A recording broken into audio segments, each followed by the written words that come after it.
Hello বন্ধুরা, সবাইকে নমস্কার। আশা করি সবাই ভালো আছো। আমি চলে এসেছি আমার রান্নাঘরে। এখানে আমি বাইম মাছ হলুদ মরিচ লবণ দিয়ে মেখে নিয়ে প্যানের ভিতর তেল দিয়ে তেলটা গরম করে নিয়ে বাইম মাছগুলো আমি ভেজে চুলা থেকে নামিয়ে নেব। এই বাইম মাছ দিয়ে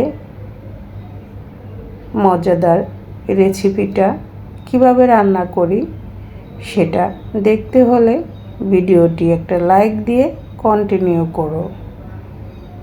এই তো অবশিষ্ট তেলে দিয়ে দিলাম পেঁয়াজ কুচি, রসুন কুচি দিয়ে এটাকে 1 থেকে 2 মিনিটের মতো হালকা ভেজে নেব। তারপর দিয়ে দিব এখানে হলুদ গুঁড়া ও মরিচের গুঁড়া।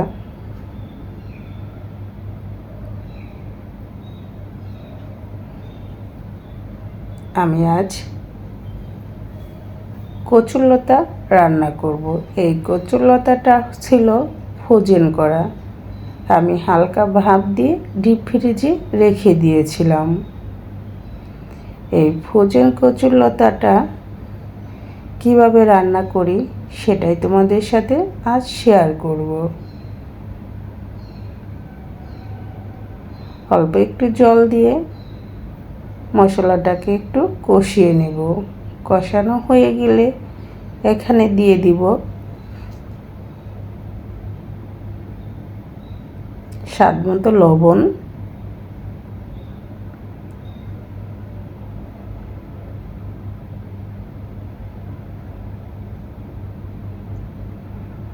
আর দিয়ে দিচ্ছি টমেটো। আমি এখানে একটা পাকা টমেটো দিয়ে দিলাম। এখন টমেটো দিয়ে আবার একটু সময় কষিয়ে নেব। এই ফ্রোজেন কচুরলতাটা এতটাই মজাদার, একবার রান্না করে না খেলে বুঝতেই পারবে না। আর এখানে দিয়ে দিলাম ভেজে রাখা বাইম মাছগুলো। এখন বাইম মাছের সাথে আর মশলার সাথে এগুলোকে আবার ভালো করে একটু কষিয়ে নেব। কষানো হয়ে গেলে এখানে দিয়ে দিব, এই তো দেখতেই পাচ্ছ ফ্রোজেন কচুরলতা। কালারটা একটু চেঞ্জ হয়ে গিয়েছে কারণ আমি হালকা ভাপ দিয়ে এটাকে ডিপ ফ্রিজে রেখে দিয়েছিলাম। কারণ একসাথে অনেকগুলো কচুরলতা আমার মাসি আমাকে বাড়ি থেকে দিয়ে দিয়েছিল। তখন আমি কিছুটা হালকা ভাপ দিয়ে জল ঝরিয়ে ডিপ ফ্রিজে ফ্রোজেন করে রেখে দিয়েছিলাম। আর এখন ফ্রিজ থেকে বের করে এটাকে রান্না করে নিচ্ছি, আর সেটাই তোমাদের সাথে শেয়ার করতেছি। এই টমেটো দিয়ে আর ছোট বাইম মাছ দিয়ে এই ফ্রোজেন কচুরলতাটা এতটাই সুস্বাদু হয়েছিল।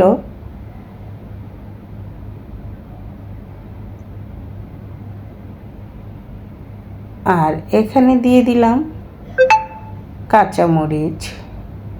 এখন আমি এগুলোকে নেড়ে চেড়ে বেশ কিছুটা সময় রান্না করে নেব, কারণ আমি কিন্তু এটা ঢেকে রান্না করব না। আজ ঢাকনা ছাড়া এটাই রান্না করে নেব। আর এই ফ্রোজেন কচুরলতাটা এতটাই ঝরঝরে হয়েছিল,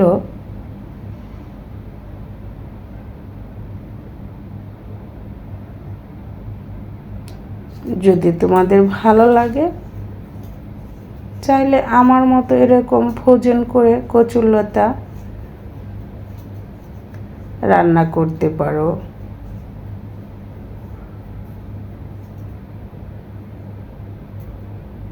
কচুরলতাটা প্রায় হয়ে গিয়েছে। আমি চুলা থেকে নামিয়ে নেব।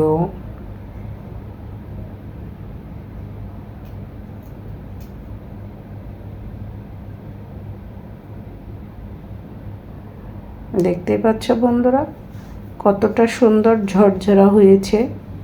একটা কচুরলতা আর একটা কচুরলতার সাথে লেগে যায়নি। তবে আমাদের বাসার সবাই এরকম ঝরঝরা কচুরলতা রান্না খেতেই পছন্দ করে। কেমন হলো আমার ভুজেন কচুরলতাটা রান্না করা অবশ্যই কমেন্টস করে জানাবে।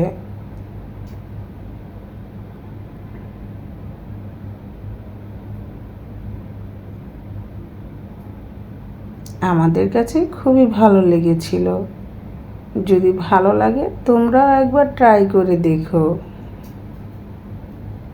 আবার চলে আসলাম চুলার কাছে, এখন রান্না করে নেব মজাদার আরেকটা রেসিপি। এখানে কই মাছ হলুদ মরিচ লবণ দিয়ে ভালো করে কই মাছটাকে আমি একটু কড়া করেই ভেজে নেব। এটা হচ্ছে দেশি কই মাছ। মাছগুলো ভাজা হয়ে গেছে, চুলা থেকে নামিয়ে নিচ্ছি। অবশিষ্ট তেলে দিয়ে দিব গোটা জিরা ফোড়ন আর দিয়ে দিব তেজপাতা। এই তেল কইটা রান্না করতে একটু তেলের পরিমাণ বেশি দিতে হয়।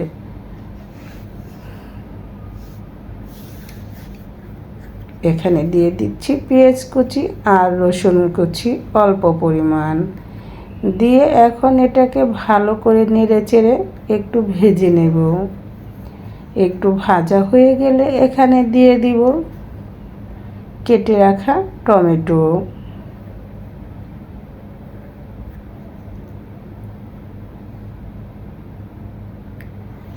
আর দিয়ে দিব স্বাদ মতো লবণ দিয়ে আবার একটু নেড়েচেড়ে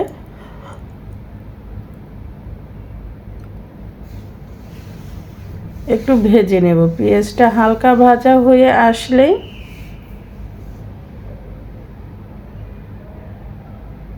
দিয়ে দিব কেটে রাখা পাকা টমেটো। আমি এখানে দুটো টমেটো দিয়েছি।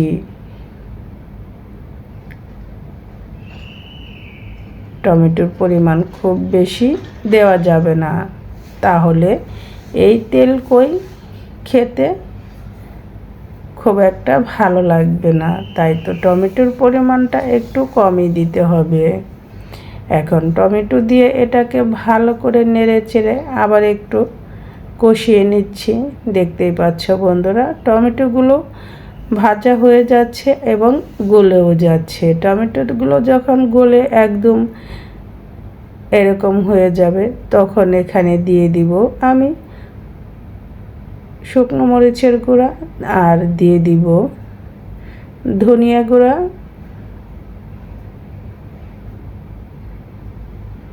দিয়ে নেড়েচেড়ে আবার মিক্সড করে নিচ্ছি। আর এখানে দিয়ে দিব এখন আমি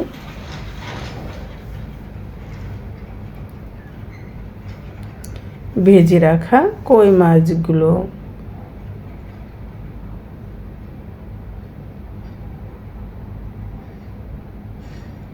সরি বন্ধুরা, আমি হলুদের গুঁড়া দিতে ভুলে গিয়েছিলাম, তাই তো পরে একটু হলুদের গুঁড়া এখানে দিয়ে দেব। দিয়ে আবার মাছের সাথে ভালো করে কষিয়ে নেব। দেখতেই পাচ্ছ বন্ধুরা কালারটা কতটা সুন্দর হচ্ছে কষানোর। আর এই তেল কই টমেটো দিয়ে খেতেও খুবই সুস্বাদু হয়েছিল।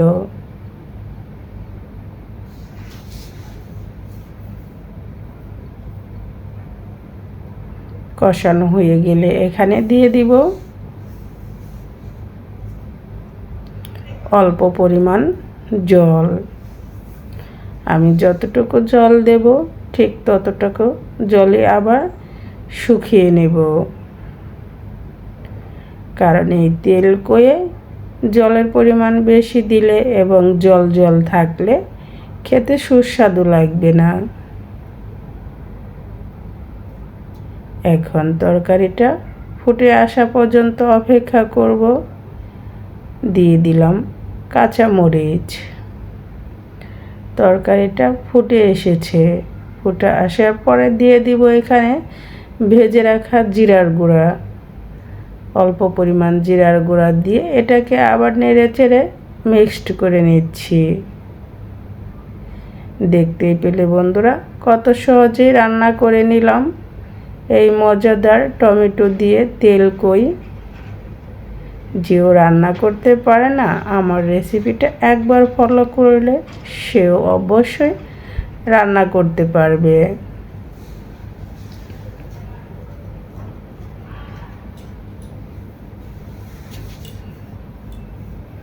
দেখতেই পাচ্ছ বন্ধুরা ঝোলটা এখন শুকিয়ে গিয়েছে। আমি এখন চুলা থেকে তরকারিটা নামিয়ে নেব। কেমন হলো আমার তেল কই রান্না করাটা? যারা এতটা সময় ধৈর্য ধরে আমার ভিডিওটা ফলো ওয়াচ করলে তাদের সবাইকে অনেক অনেক ভালোবাসা ও ধন্যবাদ।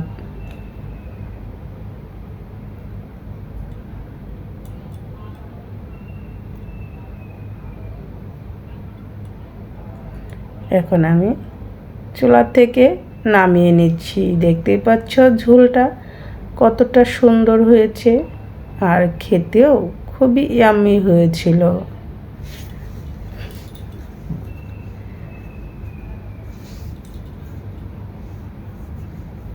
আমার তেল কই এখন রেডি। তবে তোমরা সবাই ভালো থেকো, সুস্থ থেকো। আবার নতুন ভিডিও দেখার আমন্ত্রণ দিয়ে আজকের মতো ভিডিওটি এখানেই শেষ করব।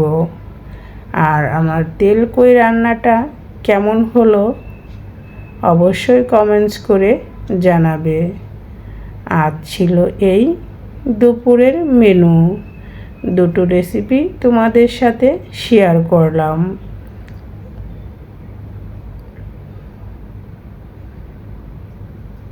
আজকের মতো এখানেই বিদায় নিচ্ছি। সবাই ভালো থেকো, সুস্থ থেকো। আবার দেখা হবে নতুন কোনো ভিডিওতে।